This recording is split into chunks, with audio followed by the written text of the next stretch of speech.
আসসালামু আলাইকুম রহমতুল্লাহি ওয়া বারাকাতু। প্রিয় দেশবাসী, বিশেষ করে পশ্চিমবাংলার মুসলমান ভাই ও বাবাজিরা, আপনারা অবশ্যই অবগত আছেন যে পশ্চিমবাংলা থেকে ওয়াকফ সম্পত্তি কেন্দ্রীয় সরকার লুট করে নিয়ে চলে গেল, কিন্তু এখনও মুসলমানরা ঘুমন্ত অবস্থায় আছে। আমরা সবাই জানি ওয়াকফ সম্পত্তির মোট 80,548টি জায়গায় নিয়ে ওয়াকফ সম্পত্তি চলে। এই ওয়াকফ হলো মোহাম্মদ মহসিন ফান্ড, যে মোহাম্মদ মহসিন শুধুমাত্র মুসলিম মাইনরিটিদের জন্য দান করে গেছেন।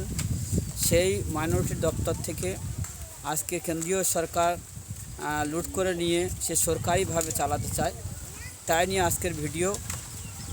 এই পশ্চিমবাংলা ওয়াকফ সম্পত্তিটা কী নিয়ে আমরা কম বেশি আমরা জানি যে রাজভবন, আকাশবাণী ভবন, ফোর্ট উইলিয়ামস ময়দান ও সংলগ্ন এলাকা ও ইডেন গার্ড এবং Mohammedan sporting club, East Bengal Mohun Bagan club, এই নিয়ে আরও অনেক কিছু আছে।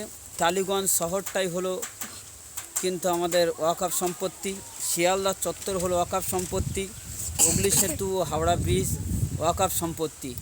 আরও শুধু এই পশ্চিমবাংলার ভিতর নয়, পশ্চিমবাংলার বাইরেও যেমন মুম্বাই, দিল্লি, গুজরাট, এই করে আরও বিভিন্ন জায়গায় এই ওয়াকফ সম্পত্তি মুসলিম মাইনরিটিদের জন্য দান করে গেছেন। সেই সম্পত্তি অর্থাৎ মুসলমানদের সম্পত্তি এখন হিন্দু কেন্দ্রীয় সরকার অর্থাৎ মোদি সব কিছু কেড়ে নিয়ে গেছে। তাই প্রত্যেকটা মুসলমানদের বলবো, আপনারা সজাগ হন, তৈরি হন, যাতে করে এই সম্পত্তি আবার আমরা ফিরিয়ে নিয়ে আসতে পারি।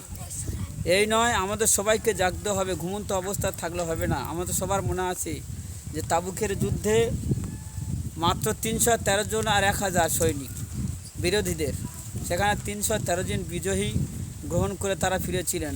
আমাদের ভিতরে এমন সিংহের গর্জন থাকবে, বাঘের গর্জন থাকবে, যাতে করে পশ্চিমবাংলা সহ সারা ভারতবর্ষে হিন্দু, জৈন, খ্রিস্টান, ইহুদি, নাসারাদের সৈন্যদল অনেক থাকলেও, মুসলিম গুটিকত থাকলেও তাদের ভয়ে তারা কাঁপবে।